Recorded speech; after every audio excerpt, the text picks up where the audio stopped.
This is an experience I had a couple years ago. It started with my best friend and I mentioning we need to go camping again soon. We spend a lot of time outdoors and try our best to camp at least a couple times a month. It was late November in Virginia, which can either be unseasonably warm or very cold. It was very cold this season. Our girlfriends had been recently picking at us about never taking them camping, because frankly we do a lot of primitive camping in cold, wet conditions, and we were surprised they'd even want to join us. As far as we are concerned, the harsher the conditions, the better the trip. Just your average manly ego bullshit. Honestly, I was stoked that they wanted to come, so we made plans to go camping that weekend. Well, Saturday rolls around, and we are all packed up and ready to get back to the great outdoors.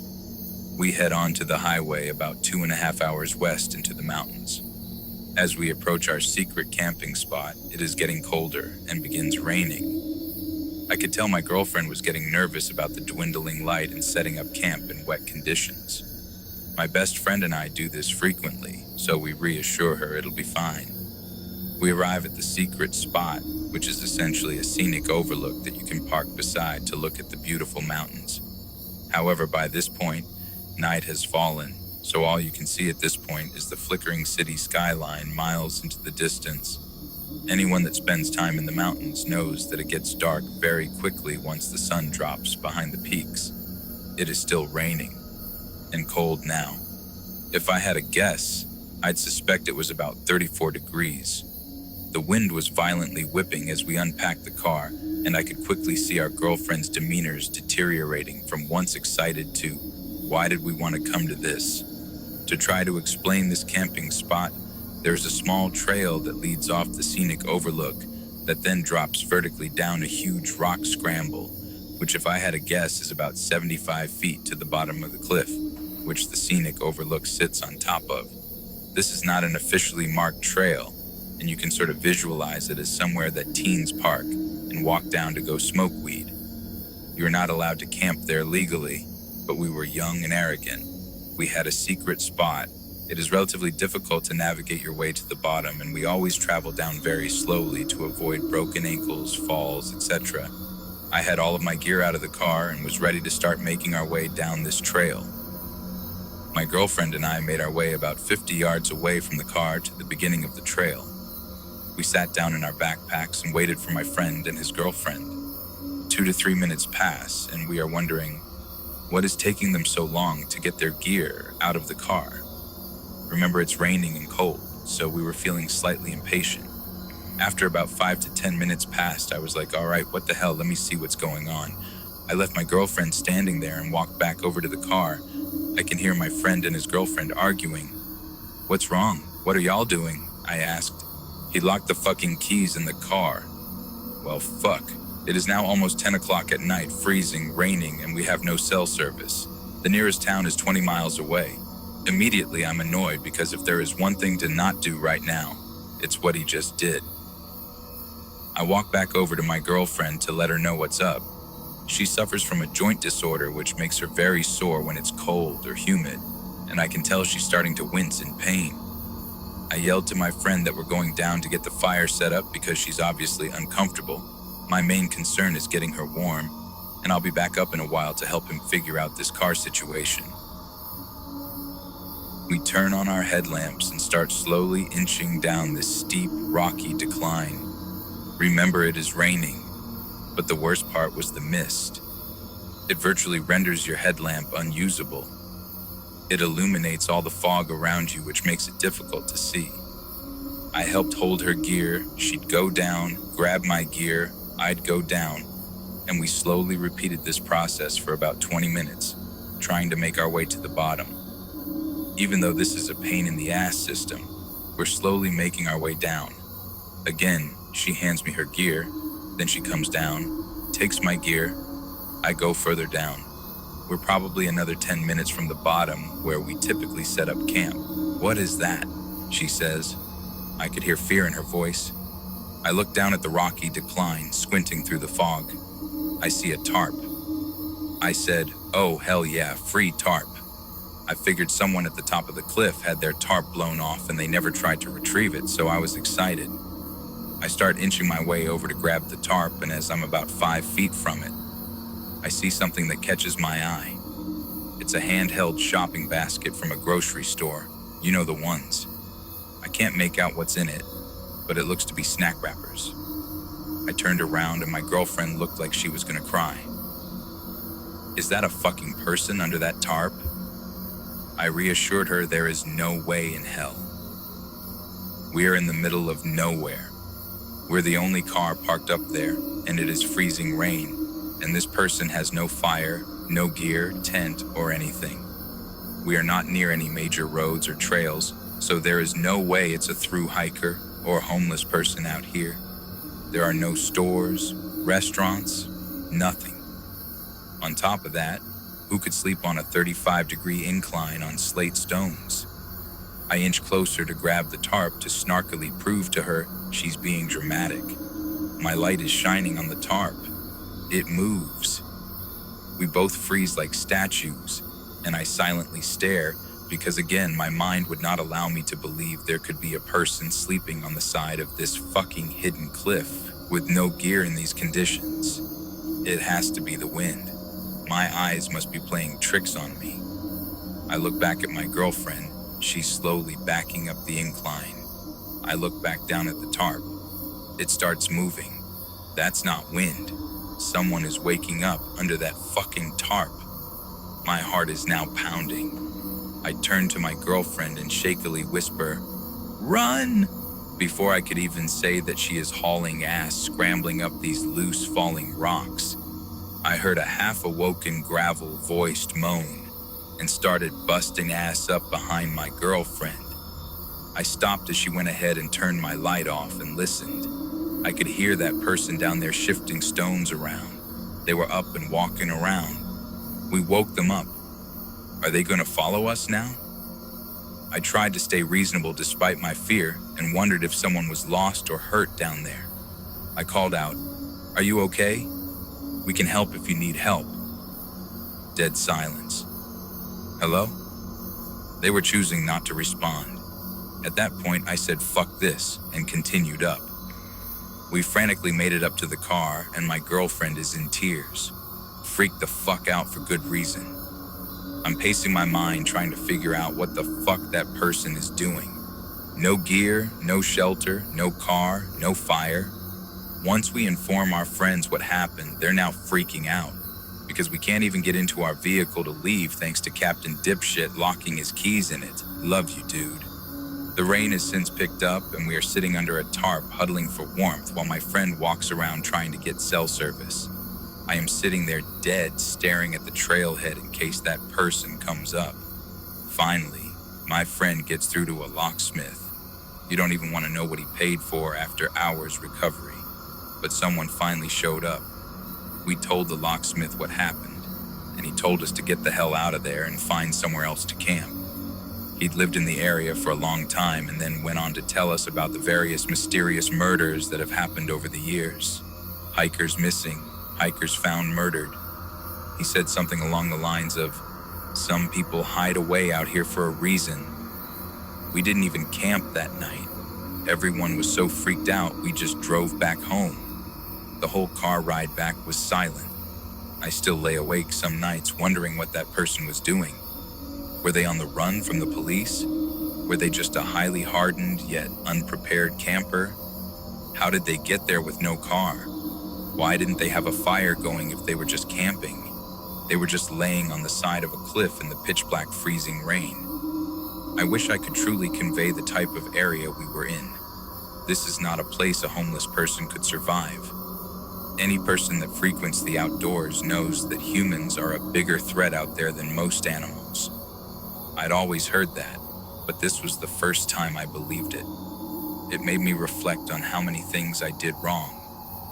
I never should have taken my girlfriend there that night, illegally camping in an unmarked area, the dark, the rain, the lack of cell service. I was confident in my own camping ability to the point I never considered an external threat like that. Had something happened, no one would have found us. I was selfish, arrogant, and naive. So much could have gone terribly wrong had that person wanted to hurt us. I don't set up camp at night anymore, and our girlfriends no longer nag us for not inviting them. We have never gone back to that spot.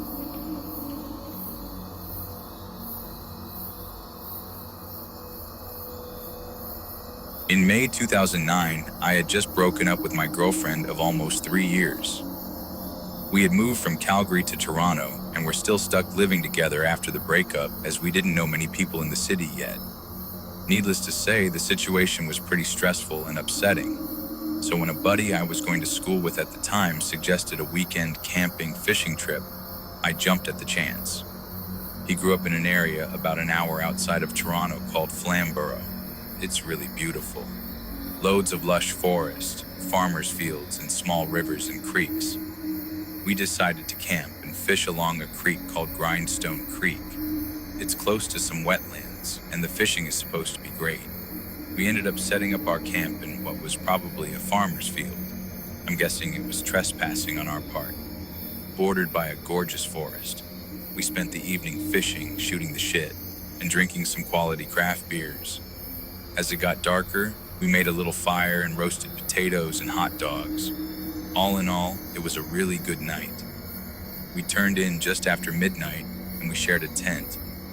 My buddy fell asleep before me, and I stayed up playing on my phone until probably around 1:30. I must have drifted off because the next thing I remember was being woken up by a high-pitched yelping type noise. I was kind of groggy, and it took me a moment to fully wake up.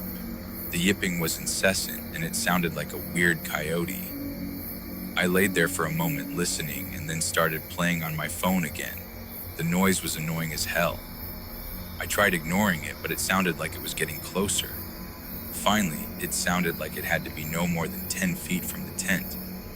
At this point, I was getting a little unsettled. I had seen coyotes in Calgary before, and I thought of them as pretty harmless. They never looked much bigger than a smallish dog. But what if this one was rabid or something? What if it could smell our food? I have a pretty bad anxiety disorder, so I'm prone to worrying about these types of things.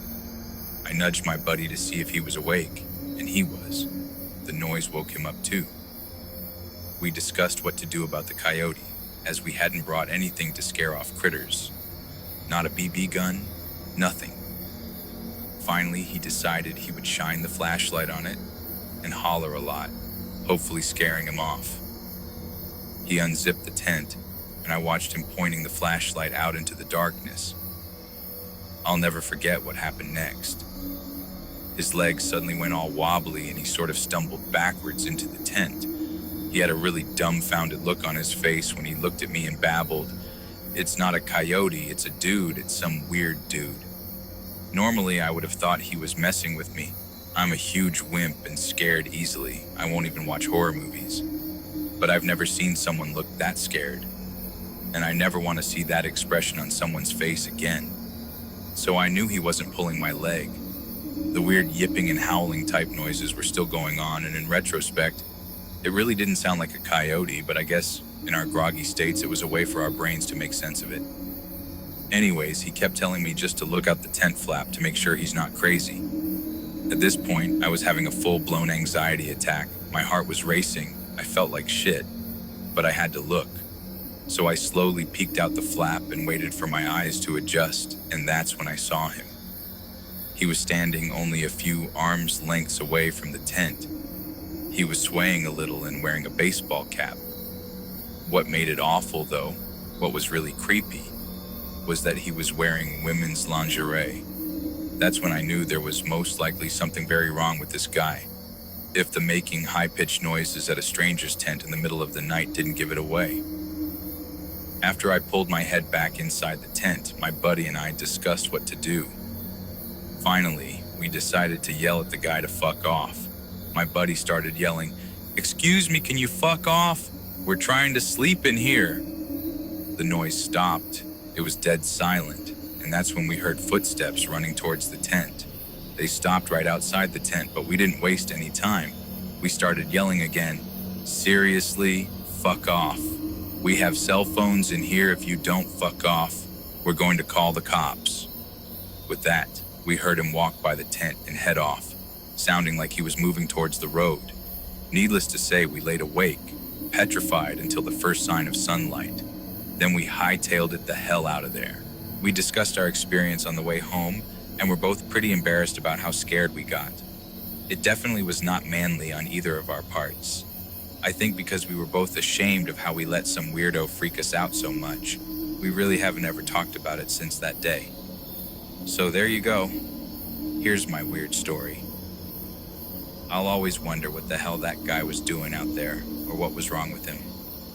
Sometimes I wonder if things would have turned out differently if we were a couple girls. I'm not saying he was some serial killer, but it seemed like he was testing who was in the tent. Guess I'll never know. And for that, I'm kind of glad.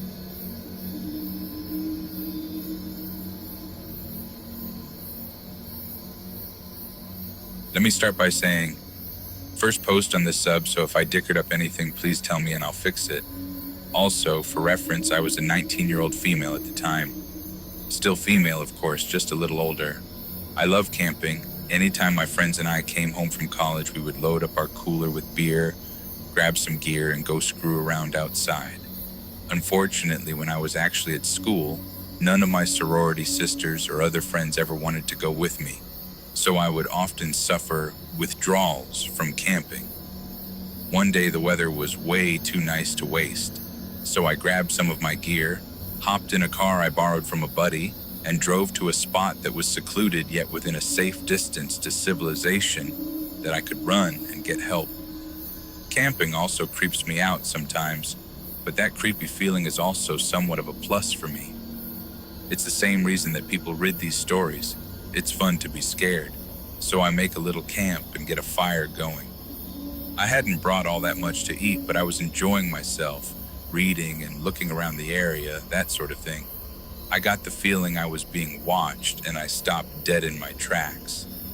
I hear a twig crunch over to my right, then see a doe bolt from 100 feet or so in front of me. I laughed at myself and went back to the camp with the armful of wood I had gathered. I kept freaking myself out, hearing sounds just outside of the ring of light cast by the fire. I always get inside my head, so I shrugged it off and kept whittling at a stick I had been messing with. Around 1, I decided to go into my tent and snuff out the lantern. I'd been slamming beers in the most unladylike fashion and smoking cheap cigars. Another reason I like camping, I can act however I want, so I passed out relatively quickly. About 2 o'clock, I start hearing footsteps.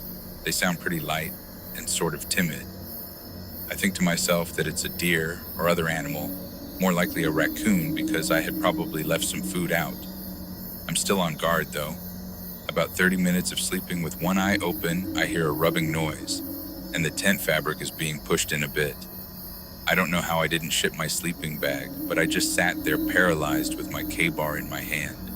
I desperately wanted to thrust the knife through the tent fabric, but I was still holding out hope that it was some of my buddies from a frat joking with me. And then as suddenly as it had begun, it all stopped. I was starting to feel slightly more secure, because daylight would be coming in about 2 or 3 hours. But I sure as shit wasn't going to go to sleep. All of a sudden, at about 4 o'clock, I realized I should put my boots on, so that if anything did happen, I would be ready. After having stayed up and keeping alert a little while longer, my friend's car alarm goes blaring. I freak the fuck out and run out of the tent. I got about 2 steps before something grabs me around the mouth. I open my mouth to scream, but instead the person's pinky finger slips between my teeth. I've heard that people can perform superhuman feats when they have huge adrenaline rushes. In my case, I just clamped down and, there's no way to say this without sounding ridiculous, his finger popped off. He screamed, pulled his hand away with the missing digit falling to the ground. He took off running down the hill I was camping on. I took off right quickly in the opposite direction. I must have looked ridiculous to the people whose house I ran to. A little sorority girl in a wife beater, boxers, and steel toe boots. I also had some blood that had oozed out of my lip, not from the finger, but because I had also managed to take a pretty good chunk out of my lip as well. I told them what happened. They called the police, got me some real clothing, and the man at the house made me a whiskey and Coke. When the cops got there, they checked it out. The cops went to check it out, and when they came back, it was light out. They brought me back so I could get my friend's car, and what I saw just made me more scared. Right next to the tent was a red gas can. He could have just lit me on fire earlier. The finger was also gone, suggesting he had come back. The kicker is they never caught the guy. So somewhere out there is a man sitting down to dinner, maybe alone, maybe with a wife and a couple of kids, and he's missing his right pinky.